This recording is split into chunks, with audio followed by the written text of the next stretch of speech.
easy slide. Okay. Awesome. Thank you so much, Claudia, for joining. So for the Cyber Awareness Month, what is your favorite cyber fun fact that you would like to share with our audience? All right. So, cyber fun fact. Did you know that the term bug in computer science originated from a real insect? In 1947, a moth caused a malfunction in a Harvard Mark II computer, and the team documented it as the first actual case of a bug being found. Awesome. Very interesting. I definitely didn't knew that till now. Thanks for sharing. Thank you. Thank you. I'm going to admit the people. Please, thank you. And thanks, Krishna, for starting the recording. Thanks.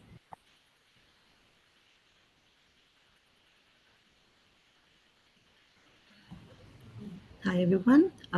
Thank you for joining. We will just get started momentarily. And happy Cyber Awareness Month.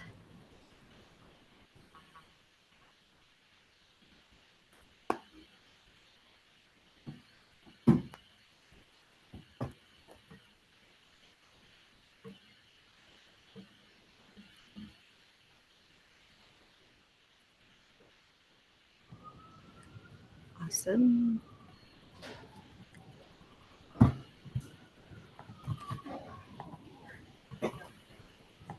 I think we'll just give another minute there for all. Thanks.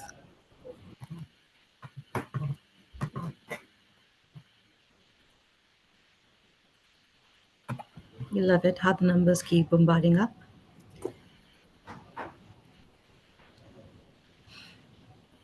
Claudia, we definitely had good and heavy registration for this event. Okay. And Good we to know. love the topic. Yes, awesome. Hi, Norman. Thank you for joining. Thank you for your message.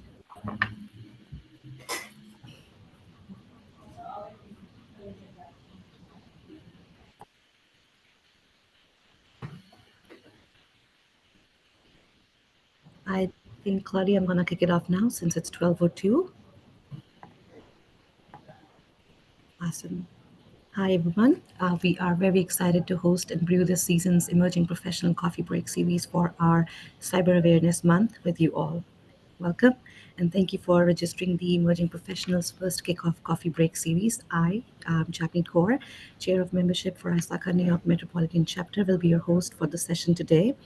Before we get started, I do want to thank my amazing team who helped put together the special edition for today. Krishna, Nicola Pudi, and Daria Emelianova. We are very excited to have you all, our amazing audience, and we are sure you will find the webinar very beneficial. And the session today will focus on navigating cybersecurity risk, strategies for the modern professional. Hope you get some insight around GRC, effective incident handling, compliance, and human-centered security. And Claudia, thank you again for sharing the fun fact.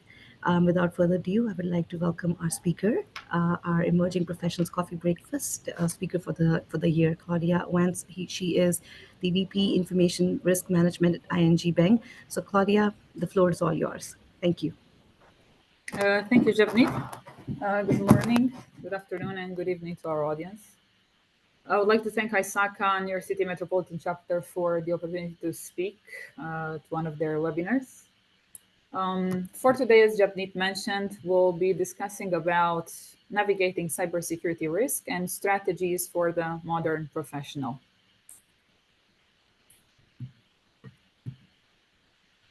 The way I structured the agenda for today, I structured it in 5 topics. We'll go over GRC, incident handling, regulatory compliance, continuous monitoring and improvement, and the human-centered approach. Well, I'll start with a disclaimer that the views expressed in this presentation do not represent the views of my employer, ING. A little bit about myself. I will also share the LinkedIn contact for anybody who wants to contact afterwards. I will share it at the end of the presentation. Currently, I act as a VP in Information Risk Management in ING Financial Services. I'm quite passionate about the cybersecurity world, and in the most part, I handle security monitoring, platform security, and cybercrime resilience. I'm an avid exam taker and certifications, so a lot of them from ISACA and also from other certification bodies. Um, and this year, I've also been named one of the ISACA New York Metro's top 4 under 40 in their annual summer gala.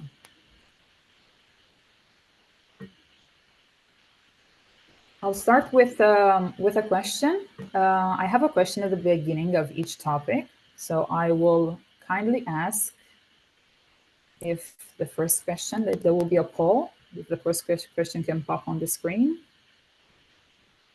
All right, thank you. So what is the primary goal of integrating governance, risk, and compliance into a cybersecurity framework? To reduce IT costs, to align IT with business goals and ensure regulatory compliance, to increase the number of cybersecurity tools, or to outsource cybersecurity responsibilities? We'll leave it for maybe 30 more seconds so that everybody gets the chance to answer.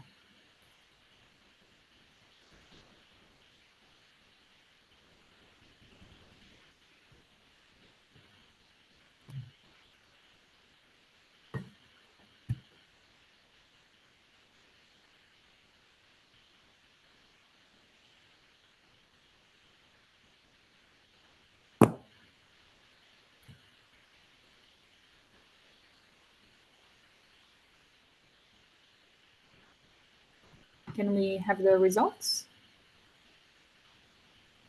The results are being shared. Yeah, okay. Good. Sorry, I can't see that screen, so it's fine. So if they're shared, it's fine. I see my presentation. So most All of right. the members selected to align IT and business goals and ensure regulatory compliance. Okay. So 95%.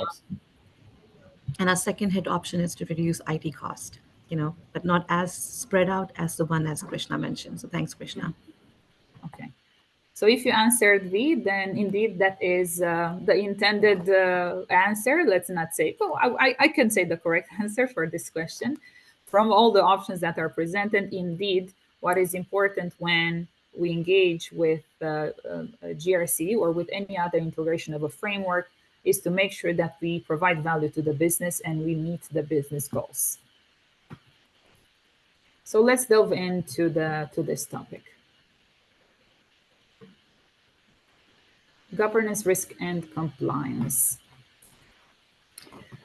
Some key aspects would be that governance involves establishing policies and procedures to ensure that cybersecurity efforts align with business objectives. Risk management identifies, assesses, and mitigates risks to protect assets. Compliance ensures adherence to laws, regulations, and standards. And altogether, GRC would help to create a cohesive strategy that integrates cybersecurity into the overall business framework, promoting a culture of risk awareness and accountability.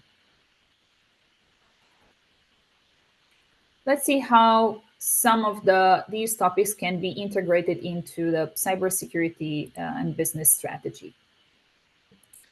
Alignment with business goals, similarly to the first question that that was on the screen, it ensures that cybersecurity is not an isolated function. It is integrated into the overall business strategy.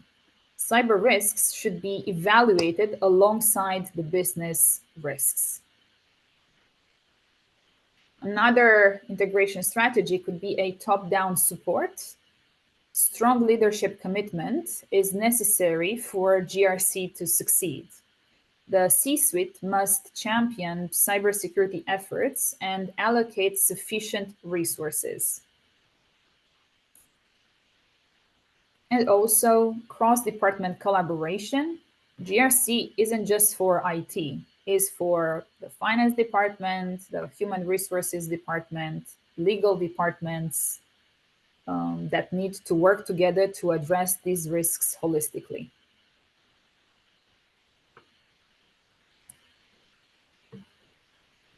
Strategies to implement the GRC in cybersecurity. What are the topics we can think of? Define clear roles and responsibilities. Here we should establish clear roles and responsibilities for incident response teams and other GRC team members. Conducting a cybersecurity risk assessment. It is important to identify the organization's unique cybersecurity risks, including threats, vulnerabilities, and potential impact. Each company is different, so you will have a different level of risk tolerance and appetite that your company may have with respect to cybersecurity. And also, it can also be dependent on the industry that the company is functioning in. Staying compliant. Continuously monitor and maintain compliance with relevant laws, regulations, and industry standards. We will delve into the compliance topic a bit further. Foster a cybersecurity culture. We should promote a culture of cybersecurity awareness and responsibility throughout the organization, not only now in October when it's the Cyber Awareness Month, but in every single month of the year. Use cloud-based GRC platforms. The cloud-based GRC platforms can offer reporting and analytics capabilities to measure the effectiveness of compliance initiatives. However, just be mindful of the fact that a tool will not solve all your problems, and it has to be chosen appropriately, and you need to have a leadership support, and it has to offer value for the business in order for it to be useful for the company. Let's have an example for this GRC when it goes bad, when GRCs goes bad. So some of you may know about the Equifax breach in 2017. It was quite widely discussed. There were plenty of other breaches since then. I just reminded this one because it was quite impactful. A lack of governance and timely updates contributed to one of the largest data breaches in history. Equifax failed to patch a known vulnerability. It was in the Apache Struts web application framework, and it exposed the personal data of 147 million people. If their governance, risk, and compliance framework would have been more robust, the breach could have possibly been avoided. This is not to say that their only problem was their GRC framework, but if that would have been properly implemented, they would have been able to have the appropriate alerts to be able to ideally reduce the impact of this breach. As we delve into the second topic of today, we have our second poll question. If it can, thank you. All Actually, right. Krishna, we don't see the option to poll yet for this one as well. Can you? Okay. Can you please let us know if you're still having any issues? Because few folks reached out. Sorry, Claudia. Yeah, no problem. Thanks. I see people are submitting answers, Japanese. Awesome. Perfect. Thank you. All right. So for the second question, which of the following is not a key component of effective incident handling? Preparation, detection and analysis, containment, eradication and recovery, and ignoring minor incidents.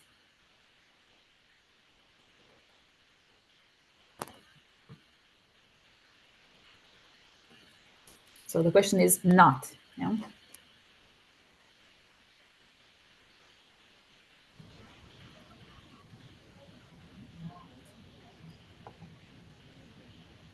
Okay, I think the results are on the screen. Yeah. Thank 90% Okay. people feel it's due to ignoring minor incidents. So let us know your thoughts, Claudia. Okay, that's good. So yes, if you answered the D, it is indeed the correct answer. So the question is, it negates the other. So it means that essentially A, B, and C would actually be their key components. All right. So let's delve into the incident handling.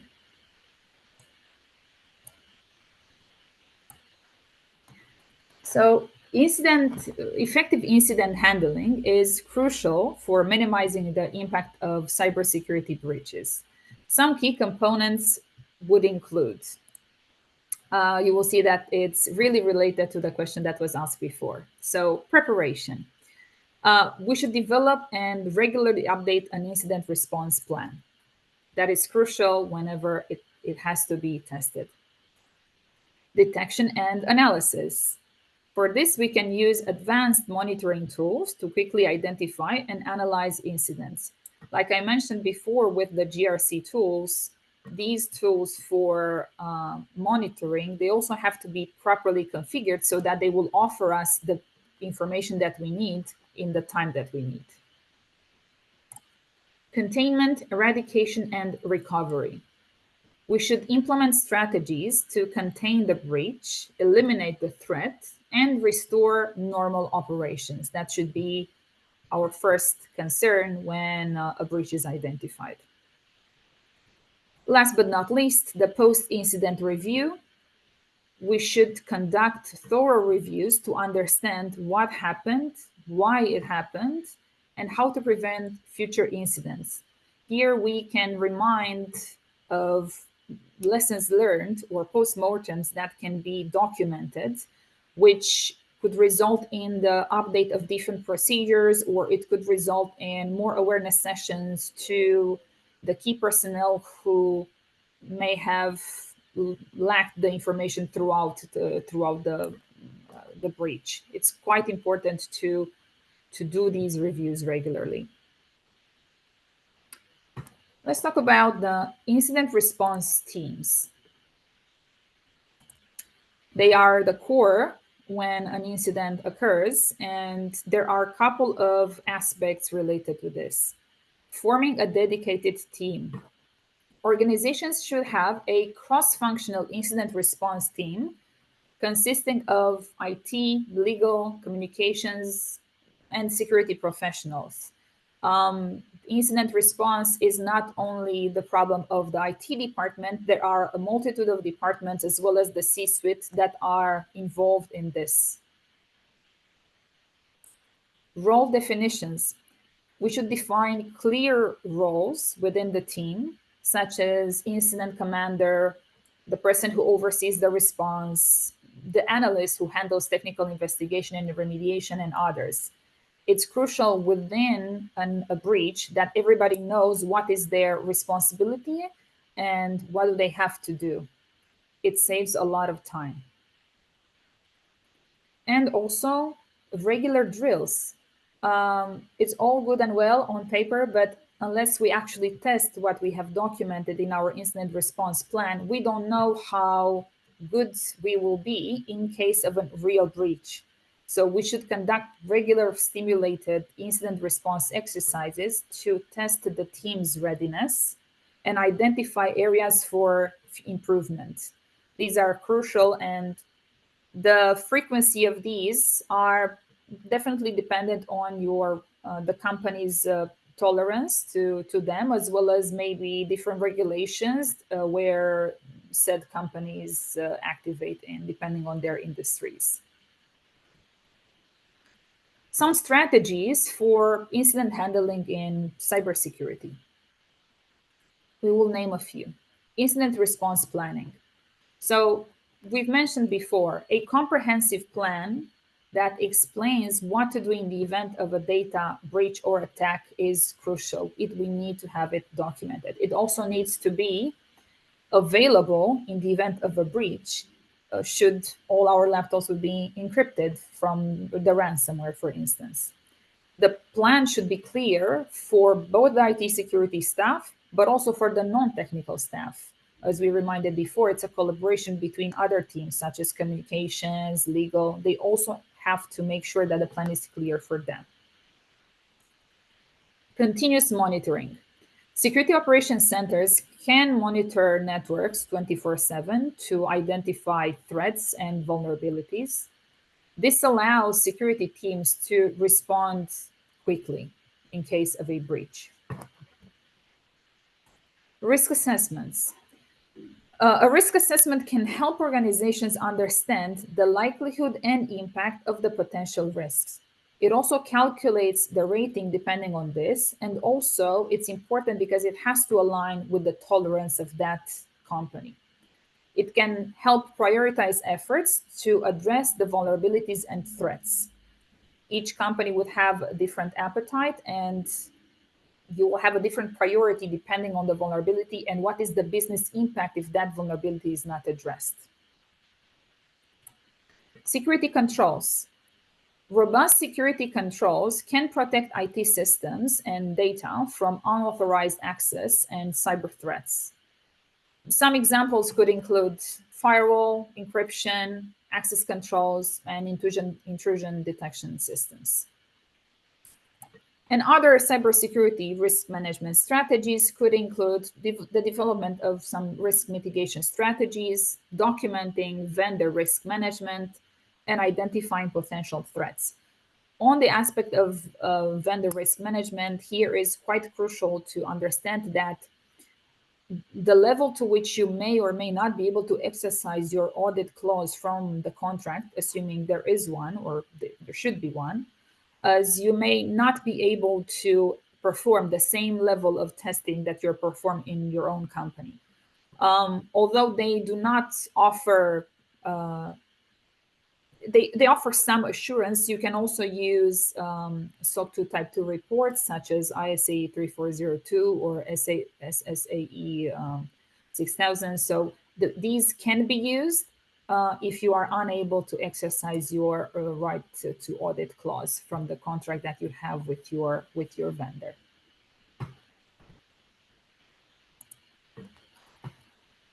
Let's go for an example for incident handling. We'll talk about the Target breach from 2013. For those who may not know, Target is a retailer, and their slow response to a malware attack led to the compromise of 40 million credit card numbers. A more coordinated and quicker incident handling process could have contained the damage earlier, potentially saving millions. Not only that, it is extremely likely that those credit card numbers would have probably been sold on the dark web and misused by hackers, but also the company had an increased reputational damage as well. So the impact is not only financial, but it can also be to the reputation of the company. For the third topic, we'll start with the third polling question.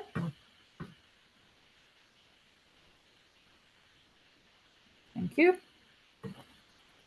What is a crucial strategy for staying compliant with evolving regulations? Ignoring new regulations, regularly training employees on compliance requirements, reducing cybersecurity budgets, and avoiding collaboration with legal teams.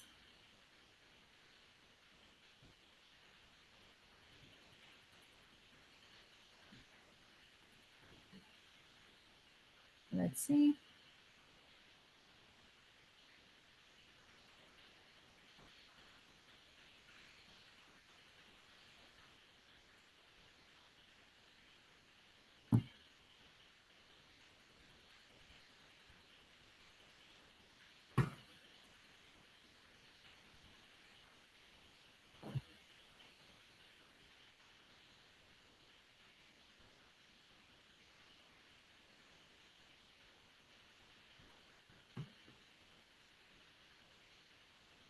All right, so it seems that most people answered. Most people have selected regularly training employees on compliance requirements. Okay, thank you. So indeed, for this question, B would have been the correct answer.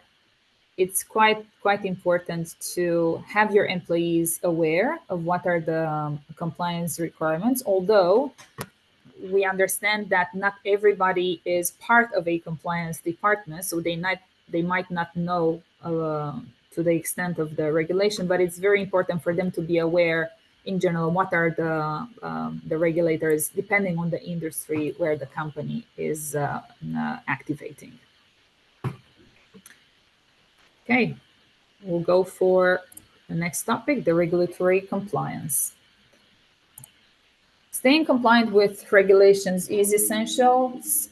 We can name few regulations. We have GDPR, HIPAA, and CCPA. The CCPA is the California Consumer Privacy Act. The other, I think they're more widely known. Different strategies could include monitoring regulatory changes. You have to keep abreast of the new and evolving regulations. Training and awareness, as we also saw in the question. Regularly train your employees on compliance requirements and best practices. And collaboration with legal teams. Work closely with the legal experts to ensure all practices meet regulatory standards. It is useful to bring a legal expert from the early stages of your project if you have a question or you're unsure as to what compliance regulations it may be applicable for you. This way, they will be able to advise early on in the start of your project what may be the requirements that you will have to take care throughout the course of work. The majority of these aspects, if not performed, they come with some hefty penalties and fines. Here we can name fines and legal ramifications. So non-compliance can result in hefty fines. For example, GDPR non-compliance can lead to penalties up to 20 million euros or 4% of your global revenue. In 2024, the cumulative total of GDPR fines is going close to $5 billion. So you can see that there are hefty fines for non-compliance with these regulations. Reputational damage, although it's not as easy initially to quantify this from a financial standpoint, it can really hurt companies. Beyond the financial penalties, the non-compliance can severely damage an organization's reputation, and it would lead to loss of customer trust and also of market value. And data breach notifications. You have to regularly notify regulators for GDPR or CCPA because they require timely notifications. They're not the only ones. I just named a few. There are other regulators which require timely notification in case you have affected users of a potential data breach. Failure to comply would increase your liability.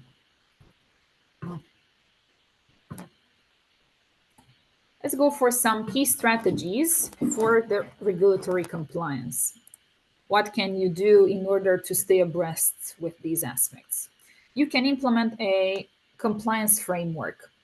Companies can adopt frameworks such as NIST or the ISO standards to ensure your approach to managing cybersecurity risks.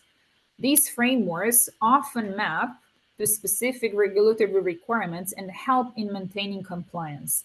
A note here, just adopting a framework and not integrating it in the business strategy, it won't work. It has to make sure that you have to make sure that you integrate it and it provides value for the business.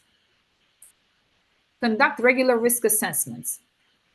Regularly identify and evaluate your cybersecurity risks. This is crucial. This helps in understanding the potential vulnerabilities that you may face and also to implement appropriate controls. Last but not least, stay updated with your regulatory changes. Regulations are constantly evolving. You have to stay informed about changes and updates to ensure your compliance efforts remain effective. For the companies that nowadays are interested to devolve AI products, I think a month ago there was a new regulation, the European Union AI Act, which is very fresh. So this way you know that they evolve constantly. And also a week or two ago, there is another regulation that I think it passed the Senate probably in California on AI specifically, which will apply for the companies that operate in United States in California. So literally a week ago. So you see that they evolve constantly and new regulations pop in all the time. So you have to make sure that you comply with them in order to not have reputational damage and fines. Let's go for the example for regulatory compliance. The example here is the British Airways GDPR fine. It was from 2020. So British Airways was fined 20 million pounds for failing to protect customer data and exposing personal and financial details of more than 400,000 customers. This case underscores the importance of maintaining strict compliance to avoid such repercussions. Ahead of our fourth topic, we'll go for the fourth polling question. Thank you. So, which metric is commonly used to measure the effectiveness of cybersecurity strategies? Mean time to detect, number of employees, annual revenue, or number of social media followers?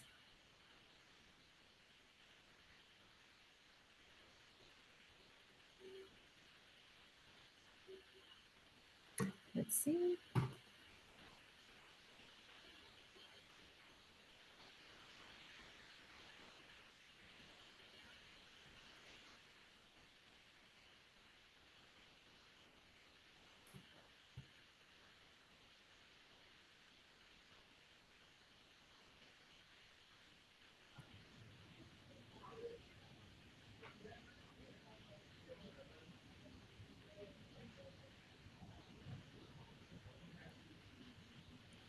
Awesome. So we received option one, which is mean time to detect.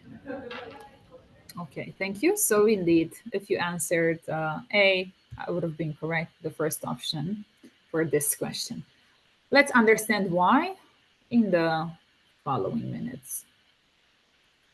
Continuous monitoring and improvement.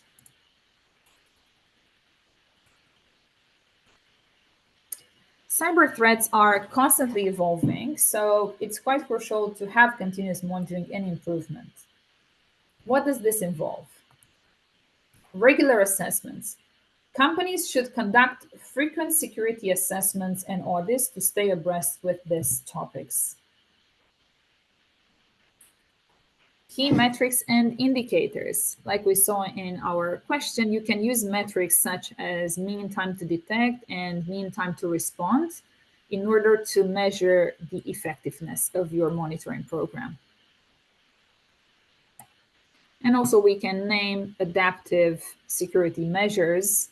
You should update and adapt your security measures based on the latest threat intelligence. It is always monitoring and improvement. We don't write it one time and it stays there forever. It always evolves and you have to update it regularly. Threat intelligence integration. This is quite an important topic because our organizations nowadays face so many threats and they can be through many means. They could be social engineering or phishing or ransomware. So it's important to make sure you integrate the concept of threat intelligence within your cybersecurity program. How can you leverage threat intelligence? You can incorporate real-time threat intelligence feeds to stay updated on the emerging threats. This will help companies to anticipate attacks before they occur. It's quite crucial for you to be able to stay abreast with all the developments in the threat intelligence world. Another aspect could be automation and monitoring. You can utilize automated monitoring tools to detect suspicious activity faster and to reduce the burden on security teams. Automation can improve incident detection and response time. I will mention here that, similarly to the other tools mentioned before, it doesn't solve everything. You still have to configure it properly so that it alerts you on the items that you want to be alerted within the time you want to be alerted. So proper configuration and integration with the other systems where this automation can collect, that the monitoring tool can collect the logs, it's crucial. And vulnerability management. Regularly scan for vulnerabilities in both your internal systems and third-party vendors. We did mention before, you may not always be able, depending on the relation that you have with your third party, you may not always be able to scan for vulnerabilities on your third party. So depending on the clauses that you have in the contract, maybe you have a right to audit clause. It is quite important to ask your third party provider, especially let's say if you have software as a service applications that your company is using, because we see quite a lot of cyber attacks that occur at third parties, not necessarily at the bigger companies, but they go to the third companies. And also think about the fact that third party vendors, they have their own third party. So for you, that may be your fourth party, your fifth party, and etc. So you may not always be able to be in the position to have all of these details, but it's important to engage in a trust relationship with your third party vendor so that there will be communication information both ends. Let's see some strategies for continuous monitoring and then for continuous improvement. So for continuous monitoring, what could be some strategies would be to establish a security operations center. A SOC is essential for continuous monitoring. It centralizes the monitoring of security events and incidents, and it provides real-time analysis and response capabilities. This can help a lot. It's also very useful for C-suite people which may want to look at the dashboard and see fastly what is happening, and they will be able to have access, or they should be able to have access to it in real time. Log management and analysis could be another strategy for continuous monitoring. This way we collect and analyze logs for various systems and application, and it helps to detect anomalies and potential security incidents. It's quite important to establish what is your normal way of operating your business in order for these anomalies to be well detected and to not receive false positives. Now, for continuous improvement, risk-based approach. Focus on a risk-based, outcome-driven approach to manage your cybersecurity performance. This involves targeted measurement and detailed planning to reduce the cyber risk. Depending on the tolerance of your company, the risk tolerance of the company, this would be prioritized in a different way. Regular security audits. Conduct regular audits in order to assess the effectiveness of your security controls and to be able to identify areas for improvement. Another strategy could be to update your security policies and procedures. As mundane as it may sound, it's quite important in the event of a cyber attack. You need to know what you have to do. Continuously review and update your security policies and procedures in order to reflect new threats and regulatory changes. Employee training and awareness, very important as well, as we are in the awareness month. Regularly train your employees on cybersecurity best practices and emerging threats. This is quite crucial, again, not only in the Cyber Awareness Month, but also throughout the year. It helps in maintaining a security culture within the organizations. within the organization. You could have employees in the IT department which may be aware of these aspects on a day-to-day basis because it is part of their job. However, you could have employees on the business, on the on the front office, which they might not be aware every single day. And also, as we are all humans, they can forget unintentionally. So you need to be able to mention this and do a regular awareness sessions for them. And also the feedback loop. You have to establish a feedback loop in order to gather insights from security incidents and audits. Use this feedback to improve your security measure and response strategy. It's very important when you conduct, for example, an exercise. You have to have your lessons learned and a feedback loop so that whatever it didn't go well, you go back to your policies and procedures and you update it again to make sure that next time you are better prepared. Let's see the example for this topic. The Capital One breach from 2019. The company suffered a breach due to a misconfigured web application firewall. Continuous monitoring would have detected this vulnerability earlier and prevented the exposure of 100 million customer records. Again, continuous monitoring would not have necessarily solved unless it's continuous and unless it's configured properly to provide the necessary alerting, ideally through an incident towards the corresponding people so that they will be able to take action in a timely manner. Ahead of the last topic of the day, we'll go for the last polling question. Thank you. So the question is, what is a key aspect of a human-centered approach to cybersecurity? Ignoring user behavior, monitoring and analyzing user behavior to detect anomalies, reducing employee training programs, or focusing solely on technical solutions.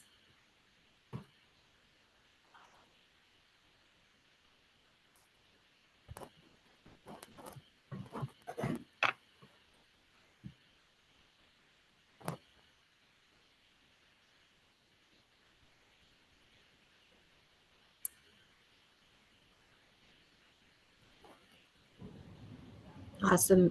So 81% participated thus far. And Claudia, 94% of our audience thinks it's due to monitoring and analyzing user behavior to detect anomalies. Good. I like to see this. I see in all of the questions of the day, more than 90% of people went for the same line of thought that I had as well. So indeed, answer B is the correct answer. Monitoring and analyzing user behavior to detect anomalies. As the question is quite telling, we'll go for the human-centered approach. Everything that we do and everything that the companies have, it's all formed by people. Even the monitoring tools, a tool is as good as the person that reads the information from it. So let's go for the human-centered approach. It's a significant factor in cybersecurity breaches. This human-centered approach could include behavioral analysis. We can monitor and analyze user behavior to detect anomalies. Effective communication, clearly communicate risks and security policies to all your employees, not only the ones who are from the IT department or departments which relate to these type of breaches, let's say compliance department. So everybody should be aware of all of the communication related to these the cybersecurity breaches, and also training and awareness programs. Maybe your companies within October, they are performing certain cybersecurity awareness sessions. So I invite everybody to attend them. I think it's a good refresher, especially if you're not on a day-to-day basis within cybersecurity risk. You should regularly educate your employees on cybersecurity best practices and the importance of vigilance. Regarding the behavioral analysis, I would like to mention one aspect. When you analyze your user behavior in order to detect anomalies, it's important to understand what is a normal behavior for that user. So, for instance, let's say we have a user from a particular department and you observe in the logs that every evening after working hours, there are dumps that are taken out from the database of one of your client's application with client data. Unless this is the normal behavior for that employee and that department, this should be flagged and of course analyzed to see whether it was really within a business purpose or there was some exfiltration that was attempted. The reason why I mentioned about exfiltration is also in relation to the next topic regarding insider threats. It can happen, and there can be both intentional and unintentional, and not only. You have to recognize the insider threats and how to identify them. Insiders can be your employees as well as your contractors. They don't necessarily have to be only your employees, and they can pose a significant security risk. Regular behavioral monitoring can help to detect unusual activity that might signal an insider threat. We can have also phishing simulations. So you could implement phishing simulations within the company to test your employees' awareness and resilience to social engineering attacks. You can use these simulations to identify knowledge gaps and to provide targeted training. In the event that any of your companies is planning anything in October, I hope that you will not fall for this, as we're doing this session in the beginning of the month. And also, a zero trust model. Companies, I would say we should adopt a zero trust security model where no user, whether inside or outside of the network, is trusted by default. Nobody should be able to bypass a particular rule. There are quite a lot of C-suite phishing attempts, and simply because of that level of the employee within the company, they may be able to bypass. So it's important to implement this type of zero trust model. Let's go for some security strategies for this topic, for the human-centered approach. What can we use? Empirical data. We can use real-world data for informed decisions to ensure that solutions are practical and effective. Stakeholder engagement. We should involve the employees and the leaders in the development of security measures to reduce the friction and to enhance adoption. It's quite important to make sure that when we implement all of these things, stakeholders, they feel the value that they're providing is not just another burden for them, and also they will be committed to this topic if they also feel that they are included in it. Behavioral considerations. So to understand and to address these behavior and habits so that users will create more intuitive and user-friendly security protocols. The idea is not put burden on the employees to not be able to conduct the business, but also to make sure that you have the appropriate measures in the event of any type of insider threat. Empowerment and education. Focus on both of them. Empowerment is probably very important as well. You have to foster an environment where individuals feel empowered and informed about cybersecurity, so that you make them an active participant in maintaining security. This way, they will really, you'll have their buy-in in this topic. It will not just be another training that they need to do or another topic that they need to handle. They will understand why this is important for the company. Interdisciplinary approach. You should combine insights from cybersecurity with human factors and psychology and other fields in order to create a comprehensive and effective security strategy. It's not just the cybersecurity, but also you have to take care of the human aspect and the human factor. The example for this topic would be the Tesla insider threat from 2020, not so long ago. A Tesla employee attempted to sabotage the company's manufacturing plant through an insider threat. However, A strong insider threat detection program allowed the company to prevent significant damage.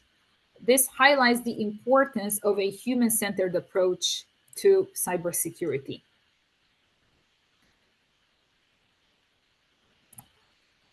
The key takeaways of today's session: understanding governance, risk, and compliance. So we learned how to align IT with business goals and to ensure regulatory compliance. For effective incident handling, we gained insights into preparing for and managing the cybersecurity incidents. Staying compliant, we discovered strategies to stay ahead of evolving regulation and regulatory requirements. Continuous improvement and monitoring, we explored methods for ongoing assessment and enhancement of cybersecurity measures.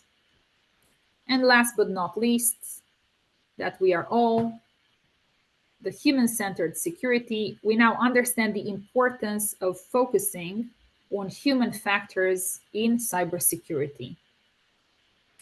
With that, I would like to thank you for listening and participating in today's webinars. If there are any questions, as promised, I left the QR code. It leads to my LinkedIn page if you would like to connect with me after this session. Thank you so much, Claudia. That was really, really great and very informational session. I loved the factor of the human-centric approach that you just shared as one of the key takeaway, and our lovely audience, thumbs up. We thank you for your 100% participation. I hope you enjoyed the polls, and especially that you feel empowered by today's session with recent shared human-centric approach of importance of continued security awareness and education as one of the few key takeaways. Again, we do want to open up the forum. I know there were some questions regarding the slides power presentation, so we will be sending that out early next week along with your CPEs for your participation as well. And with that, please feel free. We have the floor open up for next few minutes for any questions, any comments. Share with us some emojis, on how you find out this session today. And we can't wait to bring the another one lined up series of Coffee Break. And Claudia, thank you so much for kicking this off for us. I think that was one of a very great segue of navigating the strategies in today's modern workplace. Thank you. Thank you. I'm looking in the chat. I don't see any questions. I see a lot of thank yous. Thank you also to all. Let me see if there is. I don't see any questions. Great. But yet again, That's a good sign. We love Michael's remark there. He said it was very comprehensive and concise. Agreed. Yes. Okay.